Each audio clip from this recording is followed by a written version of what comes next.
Hi friends, இன்றைக்கி ஒரு செம்மையான ஹேர் டை ரெடி பண்ணியாச்சுங்க. ரெடி பண்ணி என்னுடைய ஹேரில் அப்ளை பண்ணியிருக்கேன் பாருங்கள். என்னுடைய வெள்ளை முடியெலாம் எந்த அளவுக்கு நல்லா கருன்னு மாறி இருக்குது பாருங்கள்.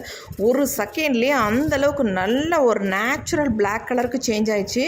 இந்த ஹேர் டையில் ஒரு சில முக்கியமான பொருள்களை நம்ம சேர்த்து இந்த ஹேர் டையை ப்ரிப்பேர் பண்ணியிருக்கோம். அதனால தான் இந்த அளவுக்கு நமக்கு நல்ல ஒரு பிளாக் கலர் கொடுக்குது. அதேமாதிரி நம்ம முடியிலையும் சூப்பராக பிடிக்குதுங்க. அதனால் வீடியோ ஸ்கிப் பண்ணாமல் பார்த்தீங்கன்னா தான் இதில் என்னென்ன இன்க்ரீடியன்ட் நம்ம சேர்த்துருக்கோம் அப்படின்றது உங்களுக்கு விளக்கமாக புரியும். இப்போ வாங்க வீடியோக்குள்ளே போய் ஹேர் டை எப்படி ப்ரிப்பேர் பண்ணுறது அப்படின்றத பார்க்கலாம். இப்போ நம்ம ஹேர் டை ரெடி பண்ண போகிறோம். அதுக்கு என்ன நம்ம எடுத்துருக்கோம் அப்படின்னா டீ தூள் தாங்க எடுத்துருக்கோம். 2 ஸ்பூன் அளவுக்கு டீ தூள் எடுத்துருக்கோம். இப்போ இந்த டீ தூள் நம்ம ஒரு மிக்ஸி ஜார் ஒன்று எடுத்துக்கலாம். இந்த மிக்ஸி ஜாரில் இந்த 2 ஸ்பூன் டீ தூளையும் நம்ம சேர்த்துக்கலாம் ஃபஸ்ட்டு. அடுத்து நம்ம இது கூட ஒரு 10லேருந்து 15 கிராம்பு இதில் எடுத்துக்கலாம். எடுத்து இதில் ஆட் பண்ணிக்கலாம். அடுத்து நம்ம இதில் என்ன சேர்க்க போகிறோம் அப்படின்னா வெந்தயம் தான் சேர்க்க போகிறோம். டீ தூள் எந்த அளவுக்கு எடுத்தோமோ அதே அளவுக்கு நம்ம வெந்தயத்தையும் எடுத்துக்கலாம். ஒரு 2 ஸ்பூன் அளவுக்கு வெந்தயம் எடுத்துருக்கோம். அடுத்து நம்ம இதில் என்ன சேர்க்க போகிறோம் அப்படின்னா கருவேப்பிலை தாங்க சேர்க்க போகிறோம். ஃப்ரெஷ்ஷான கருவேப்பிலையை எடுத்துகிட்டு நல்லா கழுவிக்கோங்க, வாஷ் பண்ணிட்டு அதுக்கப்புறமேட்டு நம்ம தண்ணியெல்லாம் எதுவுமே இல்லாமல் நல்லா ட்ரை ஆனதுக்கு அப்புறமேட்டு நம்ம இதை யூஸ் பண்ணிக்கலாம். ஏன்னா நம்ம தண்ணி ஈரம் இருந்துச்சுன்னா உங்களுக்கு ஹேர் டை கெட்டு போயிடும். அதனால நான் ட்ரையாக ரெடி பண்ணிக்க சொல்கிறேன்.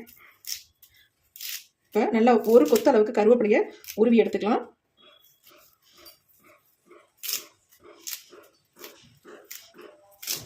அதிகமாக கருவேப்பிலை எடுத்தாலும் ஒன்றும் பிரச்சனை இல்லை, தாராளமாக நீங்கள் எடுத்துக்கலாம்.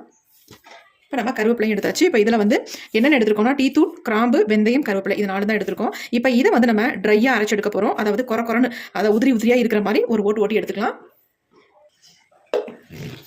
இப்போ அரைச்சிட்டு வந்துடலாம். இப்போ நாம் அரைச்சாச்சு பாருங்கள். எந்த அளவுக்கு நல்லா உதிரியாக அரைச்சி எடுத்துருக்கோம் பாருங்கள். இந்த மாதிரி நீங்கள் அரைச்சி எடுத்துக்கணும். கொஞ்சம் கூட ஈரம் இல்லாமல் இருந்தால் தான் இந்த மாதிரி நமக்கு உதிரியாக வரும் பாருங்கள். இப்போ இது அப்படியே இருக்கட்டும். அடுத்து நம்ம என்ன பண்ண போகிறோம் அப்படின்றத பார்க்கலாம். இப்போ நம்ம இந்த மாதிரி ஒரு இரும்பு கடாய் ஒன்று எடுத்தாச்சு. கண்டிப்பாக இரும்பு கடாய் தான் எடுக்கணுன்றதுலாம் கிடையாது. உங்களுக்கு இருந்தால் இரும்பு கடாய் எடுத்துக்கோங்க. அப்படி இல்லைன்னா நல்ல ஒரு அடிக்கணமான பாத்திரத்தை யூஸ் பண்ணிக்கோங்க. இப்போ இதில் நம்ம முக்கியமாக என்ன ஆட் பண்ண போகிறோம் அப்படின்னா கருஞ்சீரகம் தாங்க ஆட் பண்ண போகிறோம். 2 ஸ்பூன் அளவுக்கு கருஞ்சீரகம் ஆட் பண்ணிக்கோங்க. எல்லாமே நம்ம 2 ஸ்பூன் அளவு தான் எடுத்துருக்கோம். இதே மெஷர்மெண்ட்டில் நீங்கள் எடுத்துக்கோங்க.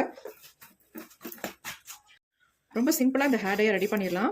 அது மட்டும் இல்லை, இந்த ஹேர் டை அந்த அளவுக்கு ஒரு அருமையான ரிசல்ட்டை கொடுக்குங்க. ஏன்னா நம்ம இதில் சேர்க்குற இன்க்ரீடியன்ட் அந்த மாதிரி. இப்போ இது கூட இன்னும் ஒரே ஒரு பொருளை தான் ஆட் பண்ண போகிறோம், வேறு எதுவுமே கிடையாது. நிறைய ஆட் பண்ணுறேன்னு நினைக்காதீங்க. இது எல்லாமே நமக்கு ஈஸியாக கிடைக்கக்கூடிய பொருட்களை தான் ஆட் பண்ணுறோம். இது கூட கடுகு 2 ஸ்பூன் ஆட் பண்ணிக்கோங்க. அவ்வளோதாங்க, வேறு எதுவுமே நம்ம ஆட் பண்ண போகிறதில்ல. இது ரெண்டையும் நல்லா வறுத்தெடுத்துக்கலாம்.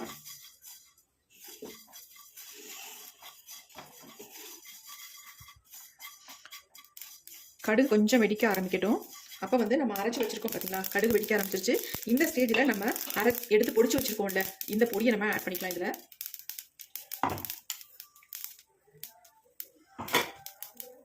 இப்போ இது எல்லாத்தையும் நல்லா கருக வறுத்து எடுத்துக்கலாம்.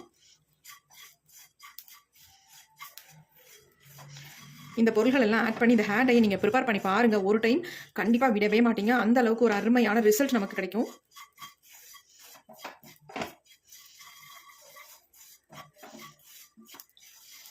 நீங்கள் கருவேப்பிலையெல்லாம் முழுசாக போட்டு வெந்தயத்தை முழுசாக போட்டு ஃப்ரை பண்ணும்பொழுது ரொம்ப நேரம் ஆகும். இந்த மாதிரி நீங்கள் ரெடி பண்ணி நீங்கள் ஃப்ரை பண்ணிங்கன்னா சட்டுன்னு நமக்கு நல்லா ஃப்ரை ஆகிடும்.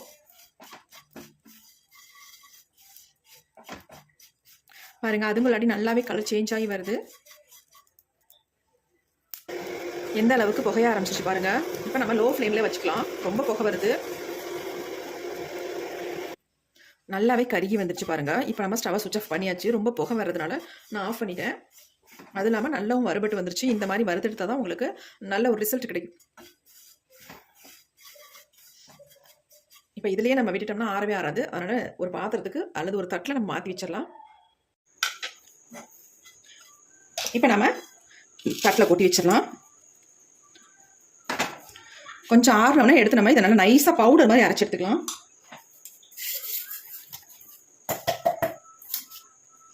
இப்போ நல்லாவே ஆறிடுச்சு நமக்கு. இப்போ இதை நம்ம மிக்ஸி ஜாரில் ஆட் பண்ணிக்கலாம். இப்போ நல்ல ஃபைன் பவுடராக இதை நம்ம அரைச்சி எடுத்துக்க போகிறோம். இப்போ நம்ம அரைச்சி எடுத்தாச்சு பாருங்கள். நல்லா ஃபைன் பவுடர் அரைஞ்சிருக்கு பாருங்கள். நல்லா நைஸாக அரைஞ்சிருக்கு. கொஞ்சம் கூட நரநரனே இல்லை. ஆனாலும் இதை நம்ம சளிச்சு எடுத்துக்கிட்டோம்னா கொஞ்சம் நல்லா இருக்கும் நமக்கு ஹேரில் அப்ளை பண்ணுறதுக்கு. இந்த மாதிரி ஒரு சல்லடை வச்சு சளிச்சுக்கோங்க.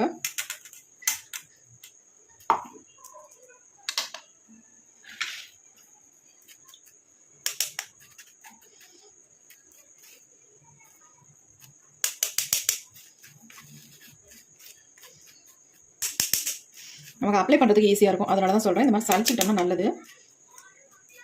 இந்த அளவுக்கு நீங்கள் ரெடி பண்ணி வச்சுக்கிட்டாலே உங்களுக்கு வந்து இது வந்து 2-3 மாதத்துக்கு தாராளமாக யூஸ் பண்ணிக்கலாம் இந்த பொடியை. ஆனால் நீங்கள் வந்து வெளியில் வைக்காமல் இதை வந்து ஃப்ரிட்ஜில் ஸ்டோர் பண்ணி வச்சுக்கோங்க. வறுத்து தான் அரைக்கிறோம், இருந்தாலும் கூட நம்ம ஸ்டோர் பண்ணி ஃப்ரிட்ஜில் வச்சுக்கிட்டோம்னா அப்படியே இருக்கும் உங்களுக்கு. இல்லைன்னா ஒரு பூஞ்சா பிடிச்சது மாதிரி ஆகிடும். அதுக்காக தான் நான் சொல்கிறேன்.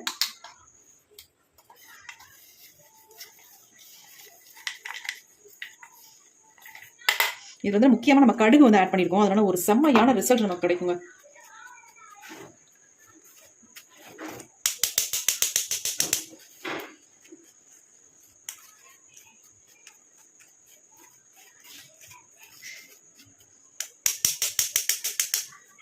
இப்போ நமக்கு கொஞ்சம் இருக்குது, இது வந்து கொஞ்சம் குறக்குறன்னு இருக்குது. இது வந்து நல்லா இன்னும் கூட மிக்சியில் ஓட்டிட்டு நம்ம அப்புறமே எடுத்து சளிச்சு வச்சுக்கலாம். அதனால் இது அப்படியே இருக்கட்டும். நம்ம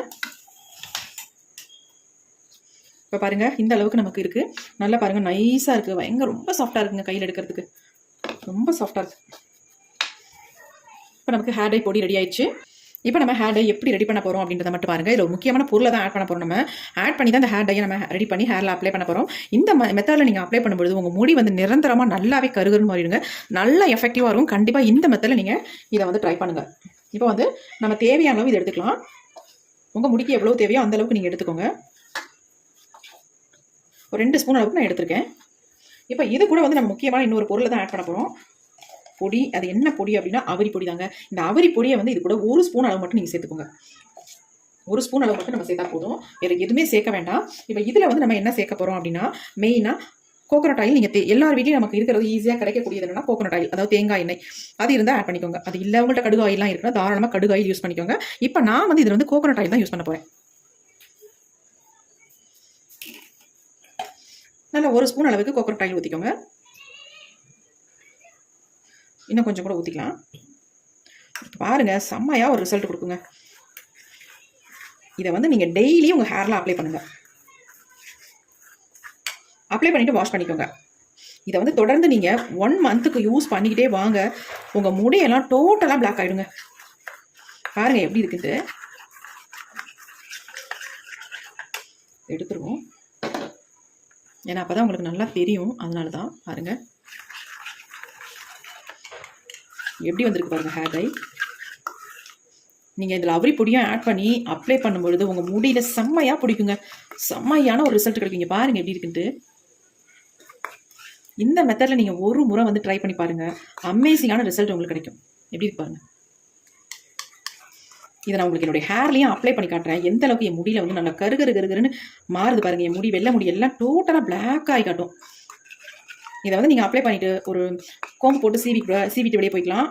வந்துட்டு கூட நீங்கள் ஹேர் வாஷ் பண்ணிக்கலாம். அப்படி இல்லை உங்கள் முடி வந்து நல்லா பெர்மனெண்ட்டாக நல்ல ஒரு பிளாக் கலருக்கு சேஞ்ச் ஆகணும் அப்படின்னா ஒரு 2 ஹவர்ஸ் 3 ஹவர்ஸ் இதை வந்து நீங்கள் காலையில் எப்பொழுதும் போல ஆயில் வச்சுக்கோங்க தலையில். இதை வந்து ரெடி பண்ணி ஆயில் மாதிரி வச்சுக்கோங்க தலையில் வச்சுட்டு நீங்கள் அப்படியே விட்டுருங்க. அதுக்கப்புறமேட்டு எப்போ நான் ஹேர் வாஷ் பண்ணும்போது நார்மலாக ஒரு சீக்காய் போட்டு ஹேர் வாஷ் பண்ணிக்கோங்க. இல்லை மைல்டு ஷாம்பு போட்டு ஹேர் வாஷ் பண்ணிக்கோங்க. இதை வந்து தொடர்ந்து நீங்கள் 1 மந்த்துக்கு மட்டும் பண்ணி பாருங்கள். எவ்வளோ அருமையான ரிசல்ட் கிடைக்கும் பாருங்கள். எப்படி இருக்கு பாருங்கள். செம்மையாக வந்திருக்கு.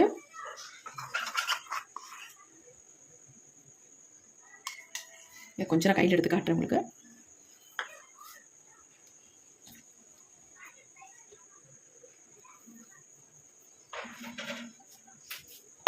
அடியில் ஒரு பிளேட் வச்சிடலாம்.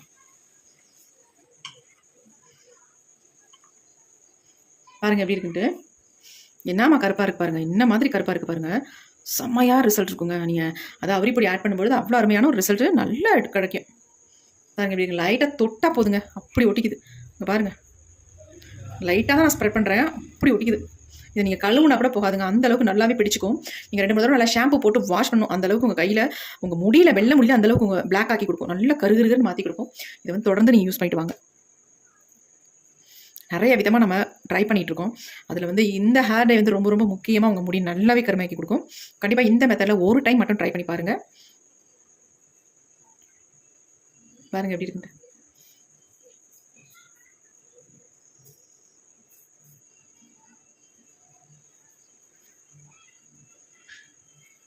இவ்வளோ அளவுக்குலாம் உங்களுக்கு ஹேர் டையே தேவையில்லை. இது வந்து பாட்டிலில் ஊற்றி வச்சுக்கிட்டிங்கன்னா கொஞ்சோண்டு இருந்தால் போதுங்க, அருமையாக ரிசல்ட் கொடுக்கும். கொஞ்சம் மட்டும் எடுத்து அங்கங்கே டச்சப் பண்ணிக்கலாம் உங்களுக்கு தேவைப்பட்டுச்சுன்னா. அப்படி இல்லை ஃபுல்லாக கூட ஹேர் ஃபுல்லாக உச்சத்தலையிலேருந்து கீழே வரைக்கும் நல்லா அப்ளை பண்ணிவிட்டு தூக்கி கொண்டே போட்டுக்கோங்க. 2 ஹவர்ஸ் 3 ஹவர்ஸ் அப்படியே விட்டுருங்க. நல்லா ட்ரை ஆனதுக்கப்புறம் நீங்கள் வந்து மைல்டு ஷாம்பு போட்டு வாஷ் பண்ணிடுங்க. இது வந்து தொடர்ந்து பண்ணால் உங்கள் முடி வந்து நல்லா வந்து கருமையாக மாறும். அது மட்டும் இல்லை ஹேர் ஃபால் ஆகாது, ஹேர் க்ரோத்தும் நல்லாயிருக்கும் உங்களுக்கு. கண்டிப்பாக ட்ரை பண்ணி பாருங்கள். இப்போ வாங்க இதை எப்படி என்னுடைய ஹேரில் அப்ளை பண்ணுறது அப்படின்றத பார்க்கலாம்.